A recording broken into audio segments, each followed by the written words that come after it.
Hey, so I'm gonna make a new video on my new Manifying character, Blade Vortex Assassin. I'm just going with the basics and like budget options and stuff like that. You know, like why Assassin in the first place. And you do want to see gameplay. I do have this full video up. So yeah, that's the gameplay video. This one I'm just going to go over the full build and most of the POB.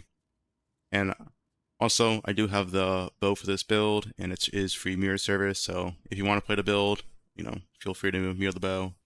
It is currently the best one in the league, and I don't think anything will beat it. So yeah, let's go with the POB. First, why Assassin for Blade Vortex? So there's two main reasons why you want to play Assassin over Occultist for Magic Finding. If you weren't going to do Magic Find, then Occultist would be better still. But yeah, so why Assassin? The first reason is you're crit immune. Crit immune is rather important, especially when there's a lot of more rare mobs through beyond mobs, so therefore there's a lot more like crit modifiers, right? If you don't have crit immune, you're going to get randomly one shot a bunch of times. You just running 8 mod mobs regularly, right? You're going to run into crit mods all the time, plus the beyond mobs. So yeah, you really want to be crit immune or close to crit immune in this patch, and Assassin just get it, while Occultist does not. The second main reason, and I think the biggest reason, is spell suppression. As you see with this POB, we are spell suppress cap. If you play Occultist, there's no possible way to get spell suppress cap as Magic Find. You don't have any items to really get spell suppress on besides maybe your helmet, and you can't really go all the way down here to get more spell suppress nodes, as you also need to pick up like the power charge nodes and stuff. So yeah, we're playing Assassin for spell suppression and to be crit immune.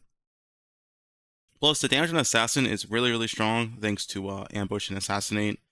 It's really high damage, 11.7 mil. This is what low life tick. Without low life tick, it's 9 mil. But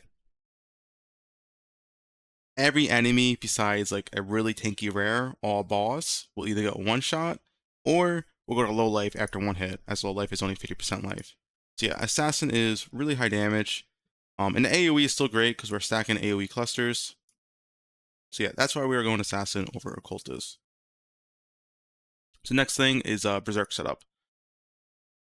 So Berserk is extremely strong, and I've been saying this the whole league. You want to be using Berserk on every character you pretty much can that at least benefits from it. I don't use Berserk on my Caustic Hour setup because you don't really get any benefit out of it. But yeah, on this setup, I am using Berserk because, it still is about, I believe about like 11% DPS, 13% DPS, even more. So yeah, it still is really high damage. Of course, you get a ton of movement speed and damage reduction forward. So and we have really high Berserk uptime too. As you see here, we have 9 rage per second. This is not even a count in Endure Cry, as Endure Cry does not count as rage on POB. So this is like 11 rage per second, which is really high for Berserk on a Magnifying character. So yeah. Next thing to go over, I guess, is this node right here. I got this question a few times. Why do you have this attack speed node? It's for this flash effect. 8% flash effect for essentially 1 point is always worth it. So yeah, that's why we're taking that.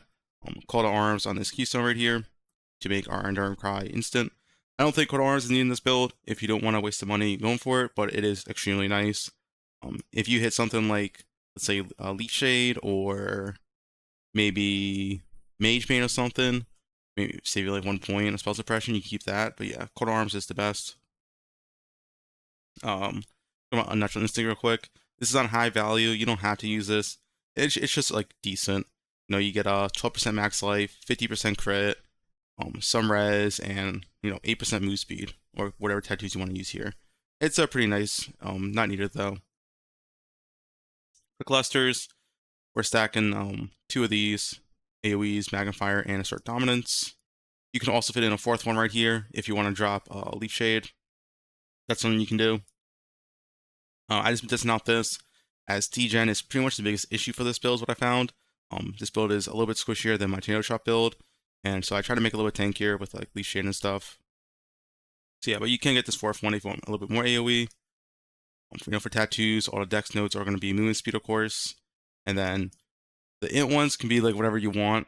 You can use rarity, you can use max life, or you can use skill effect duration. I'm trying out 15% skill effect duration here, which seems to be pretty decent. Allows for a more comfy BB setup. As you can see, it's not going to be as strict when BB falls out off. We have a little bit more time to activate it.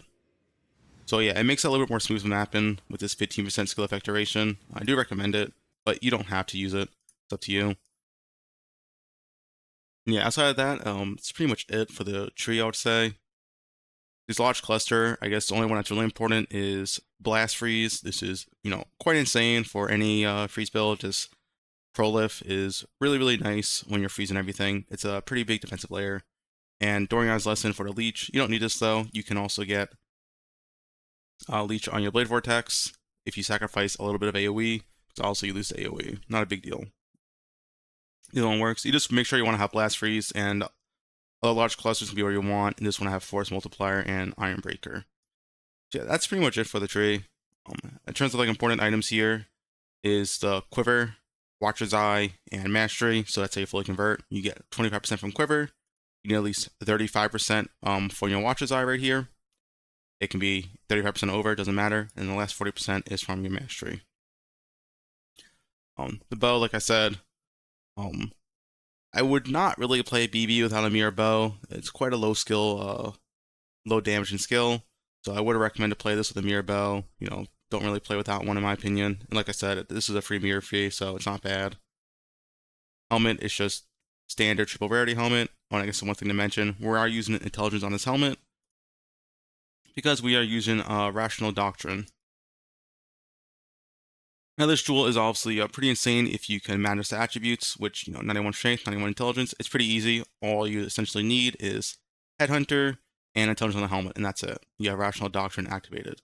You might use the Divine helmet or Headhunter a little bit, or like maybe like use a tattoo or get like intelligence on like a small cluster jewel. But yeah, it's really, really easy to activate. And what rational doctrine does, it gives you Profane Ground and Consecrated Ground. If you don't know what that does, Consecrated Ground gives you 5% life regen and 50% curse reduction. Profane Ground gives you a 100% crit chance and 10%. The enemy gets 10% all res, negative 10%. So it's like 10% pen essentially. Really, really strong damage. As you see, if we take this on and off, it goes from 11.6 mil to 11.7 mil. Really, really strong. So yeah, that's why I'm using Rational Doctrine. It's really, really nice for Blade Vortex, or any rage build in general, I would say. Yeah. Outside of that, pretty standard MF gear. Your Eyes of the Great Wolf can be anything. It doesn't have to be multi. It can be Fizz as extra. It can be max life. It can be endurance charge on kill. It can be anything. Doesn't really matter. Flask. I would say the only thing about the flask here, you need mana cost. In terms of like movement speed and life regen, you can play around with that. If you want more rarity, you can get rid of life regen for rarity. Regenis is really nice. Yeah, I think that's about it.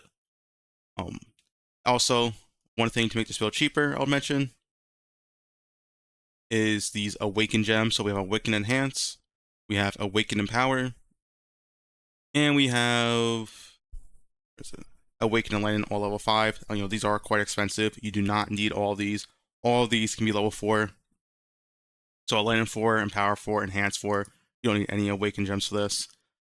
Just that would make it, more than, like 1,000 divines cheaper or whatever. So with Awaken Enlighten, the only thing you got to do, if you don't use this, is just to use 1% mana reservation jewels. Sorry, not jewels, 1% mana reservation tattoos.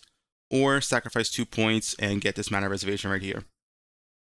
And you can also get this node. So if you don't have Awaken level 5 Enlighten, you can sacrifice these 2 nodes and get these 2 nodes instead. Not a big deal. But yeah, obviously with Empower and Enhance, you just lose a little bit of damage. So yeah, you don't need any Awaken gems for this build, but it is nice. And obviously when you go for min-max, it is quite a bit more damage. So yeah, that's about it. If any questions about the build, just leave a comment below. I also stream daily, so feel free to check out the stream as well.